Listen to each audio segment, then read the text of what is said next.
जय श्री श्याम भक्तों, कैसे हैं आप सब भक्तों। आज हम बच बारस की, वत्स द्वादशी भी कहते हैं इसे ओक द्वादश भी कहते हैं। आज हम ओक द्वादश की कथा सुनेंगे और भाद्रपद के कृष्ण पक्ष की द्वादशी को बच बारस के रूप में मनाया जाता है। इस दिन स्त्रियां मूंग, मोठ तथा बाजरा अंकुरित करके मध्याह्न के समय बछड़े को खिलाती हैं। व्रत भी इस दिन उपरोक्त अन्न का ही सेवन करती है। इस दिन गाय का दूध, दही का सेवन वर्जित है। सर्वत्र भैंस का दूध का ही प्रयोग किया जाता है। गाय के दूध का दही और दूध नहीं पिया जाता है क्योंकि गाय की पूजा की जाती है। तो कईयों के तो छोले जो चने होते हैं, काले चने और मोठ भिगोए जाते हैं और फिर दूसरे दिन उसकी सुबह पूजा की जाती है। बस द्वादशी की कथा। श्री कृष्ण भाद्रपद कृष्ण पक्ष की द्वादशी को पहली बार जंगल में गोएं बछड़े चराने हेतु गए।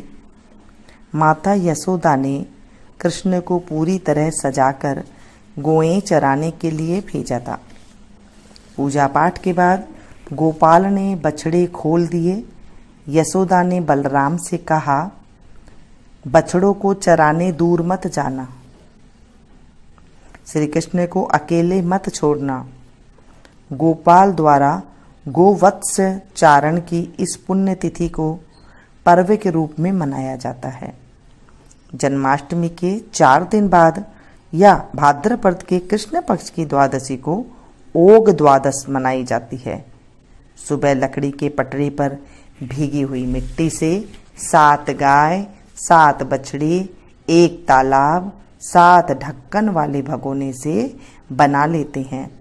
पूजा के लिए थाली में चने, मोठ भीगे हुए जो हमने रात को भिगोए थे, खीरा, केला, हल्दी, दूब जो हरी घास होती है, चीनी, दही, खुले पैसे, चांदी का सिक्का रख लेते हैं।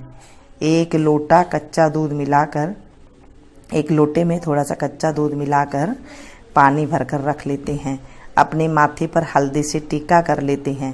फिर कहानी कहते सुनते समय हाथ में चने मोठ लेकर छीलते रहते हैं और कहानी खत्म होने पर 7 भगोने जैसे कुलिया में भरकर थोड़े से तालाब पर भी चढ़ा देते हैं।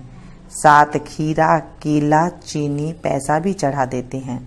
फिर एक परात पटड़े के नीचे रखकर पटड़े पर तालाब के 7 बार लोटे से दूध मिला जल और सब जनी बारी बारी चढ़ाती है और गाय बछड़े को हल्दी से टीका भी करती हैं। सास, बहू या देवरानी जिठानी मिलकर फिर परात वाला जल, चांदी का सिक्का व दूब हाथ में लेकर पटड़े पर चढ़ाती हैं। इसके बाद पटड़े को धूप में रखकर और सूखने पर मिट्टी यमुना जी में डाल देते हैं। बाद में पटड़े का सामान काम वाले को दे देते हैं।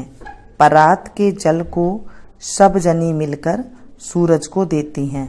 फिर सीधे हाथ पर 2.5 छिले हुए चने मोठ, दूब, दही, चीनी और उल्टे हाथ पर 1 और आधा छिले हुए चने, मोठ, दूब, दही, चीनी रखकर उल्टे हाथ वाला खा लेते हैं। सीधे हाथ वाला अपने पीछे फेंक देते हैं। फिर थाली में चने, मोठ, रुपये, बेसन के लड्डू, फल रखकर पानी से मिनस कर बायना निकाल कर देते हैं। ओग द्वादश के दिन स्त्रियां पूरा दिन गाय का दूध, चावल, गेहूं नहीं खाती। बेसन में मूंग की दाल की पकौड़ी, पूड़े कुछ भी बनाकर खाती हैं। इस दिन व्रत नहीं होता है। उद्यापन भी किया जाता है इसका। जिस घर में इसी वर्ष का लड़का उत्पन्न हो या लड़के की शादी हो, उस वर्ष पटरे पर 14 गाय, 14 बछड़े और 7 कुलिया बनती है और एक बड़ी थाली या अखबार पर चने, मोठ, 1 खीरा, 1 बेसन का लड्डू, 5 या 11 रुपये, 14 जगह ढेरियाँ बनाती हैं। उन पर साड़ी, ब्लाउज, पैरों पड़ाई के रुपये, मिठाई, फल रखकर बायना मिनस कर सास को पैर छूकर देते हैं। सब घरों में भी 1-1 ढेरी भिजवा देते हैं। उद्यापन वाले वर्ष एक तो प्रति वर्ष की तरह सामान्य बायना और दूसरा साड़ी, ब्लाउज, पैर पढ़ाई वाले रुपये, चने, मोठ, खीरा, लड्डू, मिठाई, उद्यापन वाला बायना निकालती हैं। ओग द्वादश की कथा। एक राजा के 7 बेटे और एक पोता था। एक दिन रानी ने अपनी बहू से कहा, धान धानेड़े को संभाल कर रखना। धान धानेड़े उनकी गाय के बछड़े का नाम था। सास के समझाने के बाद भी बहू से बछड़ा विनस गया और राजा के सब कुएं तालाब सूख गए। तब रानी ने बहू को पियर भेज दिया और उसका बेटा अपने ही पास रख लिया। 1 साल तक उनके तालाब और कुओं में पानी नहीं आया। तब राजा ने पंडित को बुलाकर पूछा कि इनमें पानी किस प्रकार आएगा। तो पंडित बोले कि बड़े बेटे या इकलौते पोते की बलि देने से पानी आ जाएगा। तब राजा ने अपने इकलौते पोते की बलि दे दी। बलि देते ही कुएं तालाब पानी से भर गई। रानी ने बहू को पियर से वापस बुला लिया। उसके बाद ओग द्वादश आई तो सब बोले अपने तालाब पर ही धोख मारने चलेंगे और सबने मिलकर खूब गाजे बाजे के साथ तालाब और ओग द्वादश की पूजा की। पूजा के बाद बहू ने रानी से कहा कि अब तो अपने पोते को भी बुला लो। तब रानी ने कहा कि वह बाहर खेल रहा है, तुम ही उसे आवाज़ लगाकर बुला लो। बहू ने आवाज़ लगाने पर भी राजा द्वारा बलि दीवा पोता तालाब में से बाहर आ गया। तालाब से बाहर आते देखकर सास बहू एक दूसरे को देखने लगी और बहू के बाहर खेलने वाली बात पूछने पर सास ने बलि वाली सारी बात बताकर बहू से कहा कि ये तेरे ही भाग्य का फल है। ओग द्वादश माता ने सत रखकर तेरा बेटा वापस दे दिया। अपना पोता वापस पाकर राजा ने सारे नगर में ढिंढोरा पिटवा दिया कि सब बेटों की माँ को ओग द्वादश करनी चाहिए। बेटा होने का बेटे का ब्याह का उद्यापन करना चाहिए। हे ओग द्वादश माता, जैसा फल पीछे बहू को दिया वैसा फल सब किसी को मिले। कहने वाले को, सुनने वाले को, हुंकारा भरने वाले को, सारे परिवार को वैसा फल मिले। इस कहानी के बाद बिंदायक जी कहानी सुन लेते हैं। बोले बिंदायक जी महाराज की जय। ओग द्वादश माता की जय। विष्णु भगवान लक्ष्मी जी से विवाह करने जा रहे थे। उन्होंने सारी सभा इकट्ठी करी और सारे देवताओं को बुलाया।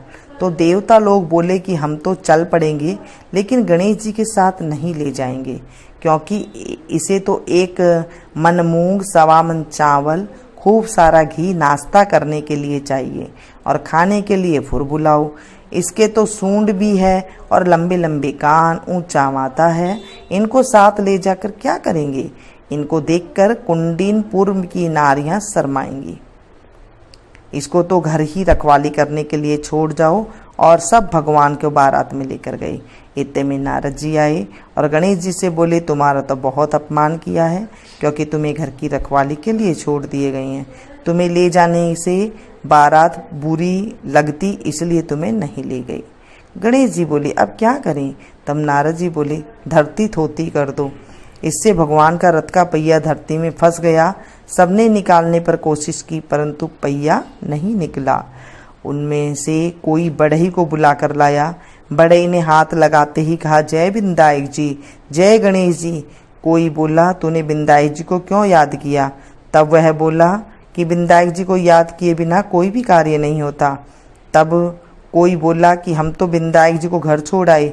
बाद में सब बिंदायक जी को बुलाने गए। तब वह बोले कि मैं तो नहीं चलूं। पहले गणेश जी की रिद्धि पाई, बाद में विष्णु जी ने लक्ष्मी जी से विवाह किया और घर आए। हे बिंदायक जी महाराज, जैसे भगवान के कार्य सिद्ध किए वैसे कहने सुने हुकारा भरने वालों के भी कार्य सिद्धि करना।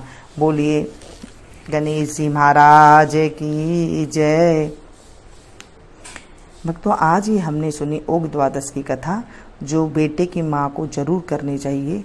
हर बेटे की माँ को ये करनी चाहिए और करने के बाद नाभि के ऊपर साथिया लगा करके फुदकड़ा देना चाहिए, यानी कि दही को, मीठा दही को हाथ से बेटे को खिलाना चाहिए, टीका लगाना चाहिए और उसे रुपया देना चाहिए। इस तरह करने से बेटे की लंबी आयु होती है। आज के दिन ऐसा किया जाता है। और जब फुदकड़ा भराए तो वो भैंस का दही का हो, गाय के दूध का दही का ना हो। इस चीज़ का आपने ध्यान रखना है। जो भी काम करना है भैंस के दूध से ही करना है, गाय के दूध का उपयोग नहीं करना है। खाने में गेहूं का आटा नहीं खाना चाहिए और चावल नहीं खाना चाहिए। ऐसा करने से आज जो बछबारस है, बछबारस माता हमें सारे सुख देती है और बेटे की लंबी आयु देती है। ये थी छोटी सी कहानी। कैसी लगी? पसंद आए तो प्लीज़ एक लाइक जरूर दीजिएगा। मिलती हूँ फिर से एक नई कथा के साथ। तब तक आप लोग देखते रहिए मीनू संगीत।